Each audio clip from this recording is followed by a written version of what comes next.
Посмотрите на секунду за окно, и вы увидите здания, улицы, телефонные столбы и деревья. Большая часть мира, в котором мы живем, была сформирована людьми. Эй, никаких жалоб, потому что мне здесь вполне комфортно. Но люди не единственные, кто двигает вещи и формирует наш мир. Ветер, дождь и другие стихии делают это постоянно, создавая формы из земли, которые мы называем рельефом. Итак, какие же виды рельефа существуют и как они создаются? Во-первых, Земля состоит из нескольких сфер – гидросфера, биосфера, атмосфера и геосфера. Твердая часть Земли, или геосфера, может выглядеть довольно стабильной, но она постоянно меняется. Эрозия ветрами, водой постоянно меняет форму поверхности нашей планеты. Это занимает так много времени, что мы обычно этого и не замечаем. Давайте посмотрим на нашу карту, чтобы исследовать, какие виды рельефа есть. Горы являются одним из самых известных форм рельефа. В основном это большие холмы с крутыми склонами, которые тянутся далеко над поверхностью Земли.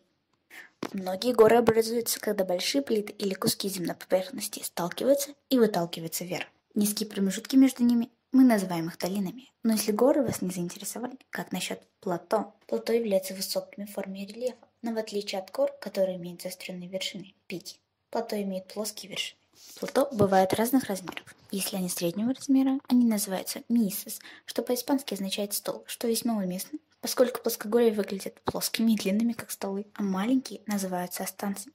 Независимо от их размера, плато могут образовываться по-разному.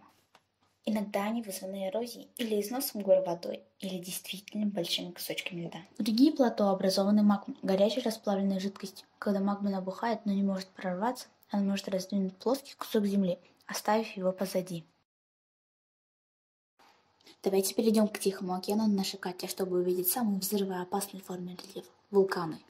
Вулканы встречаются там, где поверхность Земли относительно тонкая. Когда магма прорывается через поверхность, она получает новое название – лава.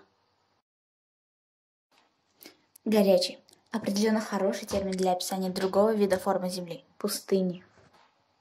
Пустыни – это вид суши, который теряет больше воды в воздухе, чем они получают в результате дождя или снега. Самая большая пустыня в мире – Сахара в Северной Африке, где дневная температура может подняться до изнуряющих 55 градусов Цельсия. Кстати, Антарктида тоже на самом деле считается пустыней. Пингвины в пустыне? Кто же это знал, верно? Пора отплыть еще на два вида рельефа – острова и дельты. Вы найдете дельты в конце рек, где они встречаются с океаном. Дельта образуется при скоплении грязи и других обломков, промываемых по реке. Острова могут образовываться большим количеством способов. Они могли бы появиться из охлажденной лавы подводных вулканов или из целой кучи грязного песка, накапливающихся из океанских течений. Острова даже могут образовываться, отрываясь от более крупного куска суши.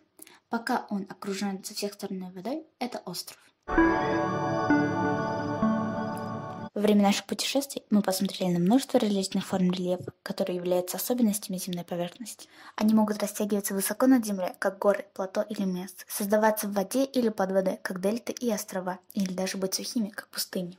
Так что запомните эти вещи, когда в следующий раз выйдете на улицу. Под ним и за его пределами, и вокруг всего того, что создали люди, существуют формы рельефа, которые формируются миллионы лет.